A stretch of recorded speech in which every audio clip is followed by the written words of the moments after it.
The latter half of the 2000s was a period of time that's regarded for a lot of different things.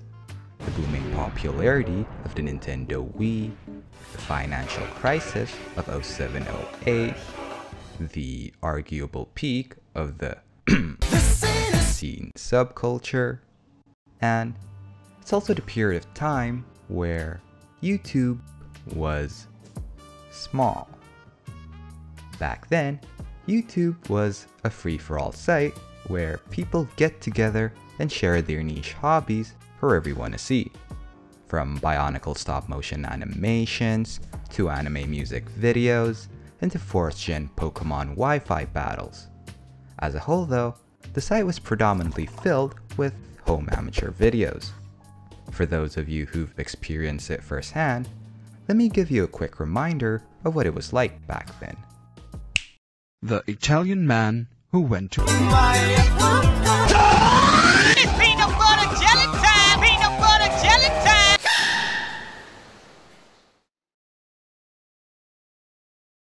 The production quality back in those times was unquestionably lower, and for the most part, clips were stitched together using Windows Movie Maker, if at all.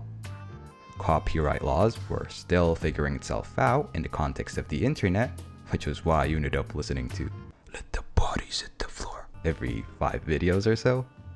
Instead of using thumbs, YouTube implemented a 5-star rating system for you to judge your overall enjoyment of the video you've just watched. You could argue that most of the changes here are merely quality of life improvements, and that the core of the site itself still hasn't changed much. It's just that the niche explored on YouTube, ergo the demand of what people want to watch, has evolved throughout the years. And I'd be inclined to agree.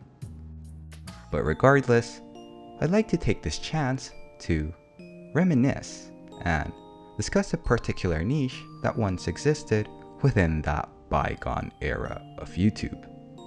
An era which has long since been buried underneath the sands of time. It's a niche within a niche. A niche that first introduced me to the wild, wide world of the World Wide Web. And that niche is the Pokemon splicing scene. Now, what exactly is Pokemon splicing? Rather than explaining it, it's much easier for me to show. Basically, you take some sprite arts from the internet, extract it to Microsoft Paint, and go to town splicing together these different sprite arts to form either an abominable Frankenstein or channel your inner Picasso to create the second coming of Girl Before a Mirror. It's essentially creating your own sprite arts using pre-existing sprites, although some people went as far as to create everything from scratch. The end product is usually referred to as Pokemon sprites, and people usually have their own unique Pokemon sprite that represents their username, an avatar of sorts.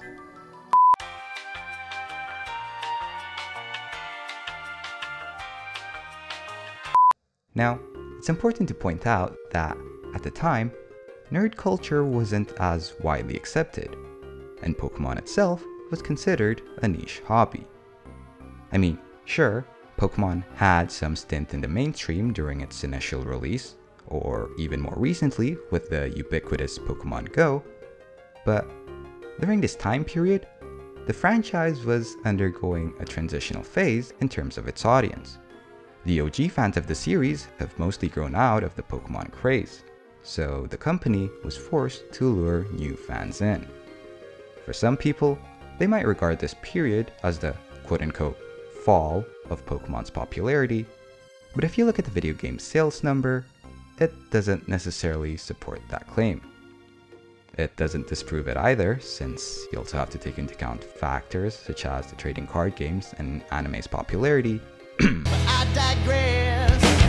Anyway, this was when the Pokemon franchise was entering its 4th generation, and it was the first game to allow online Wi-Fi battles.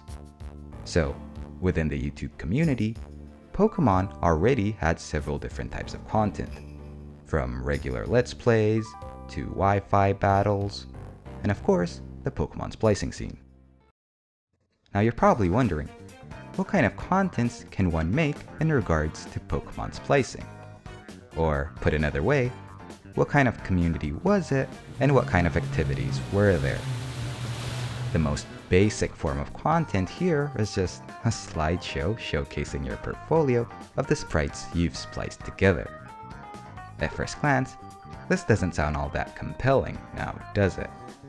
But keep in mind that, compared to nowadays, where you can easily search up people live streaming themselves working on their art, technology back then wasn't as sophisticated as it is now.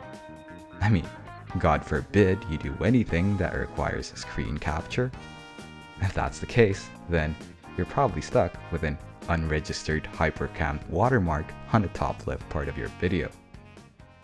Another thing to note is that the scale of YouTube at the time was way smaller than it is now. Back then, there's this feature called video response, where you can directly link a video you've made to a previously existing one. This video will then be showcased right below the OG one, so that people can immediately click on it after they finish what they were currently watching. The default naming scheme for this type of video is title of original video. Reply videos are still a thing nowadays, but just imagine if this feature still exists in the present time. Boy, oh boy, it's ripe for abuse. Now, the reason I brought this specific feature up is that another thing the community did back then was organizing sprite contests. As the name suggests, it's an art contest for Pokemon sprites. Anyone can arrange one by just making a Movie Maker slideshow explaining their criterias. For example, let's say one of the criteria is to go splice together these 6 specific Pokemon: Raichu, Onix, Empoleon, Salamence, Haunter, and Darkrai. Sometimes the requirements can be a bit more abstract, like create an edgy dark Pokemon, but you get the gist. After creating your masterpiece, you can just make a slideshow on Windows Movie Maker and submit your entry as a video response. And back then, getting exposure wasn't that big of a concern. As long as you label your contest video appropriately, then people can easily find what they are looking for through the search bar. But all of this so far kind of underutilized YouTube's entire point, which is video. If you want to showcase art, then sites such as DeviantArt were already a thing back then. Now, in the community's defense, no one knew what they were doing back then, so it didn't really matter much. It just so happens to become the norm at some point. And put into account the small scope of YouTube at the time, there was no strong incentive for people to deviate. But just because there's no need for innovation doesn't necessarily mean that there's no innovation. Enter the Aquablade Chronicles. On the 7th of March 2008, YouTube user Aquablade11 posted a video titled Aquablade Chronicles Prologue Part 1 Revenge of Lava Goose. And in that video, he announced that he was done making sprites. But that doesn't mean he was leaving the community. Oh no. Instead, he pivoted to something that's unconventional, but in retrospect, legendary. In short, he pioneered Pokemon sprite battles, which would serve as the basis of the Aquablade Chronicles, a 3-season-long work of fiction that revolves around Pokemon sprites. I'm getting ahead of myself here, so let me first explain what Pokemon sprite battles are.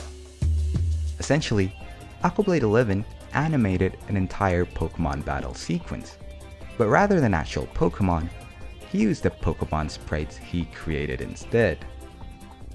And the most charming part of all of this is his method of animating. Again, keep in mind that this was back in the mid to late 2000s. The most accessible animation software back then was probably Pivot, or Adobe Flash Animation. But even those programs had some considerable learning curve for the average Joe.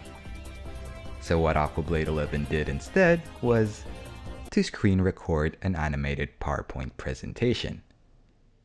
A highly well done animated PowerPoint presentation, mind you, but I'm really selling it short here. I can't even begin to imagine the amount of time and effort he must have put into creating the whole thing. It was unprecedented, it was kludgy, and it was charming.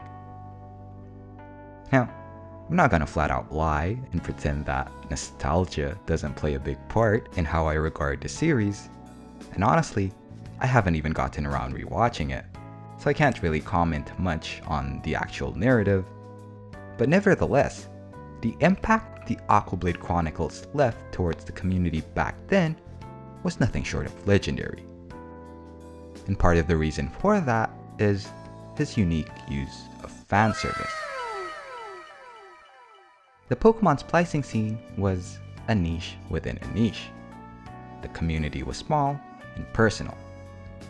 Everyone, for the most part, knows everyone by name, or at the very least, they would recognize each individual's personal avatar. So, it really made the series even more special when Aquablade 11 incorporated other members of the community into his narrative. It's a celebration for each individual's contribution towards the group, which makes them, and by extension, the community as a whole, feel appreciated.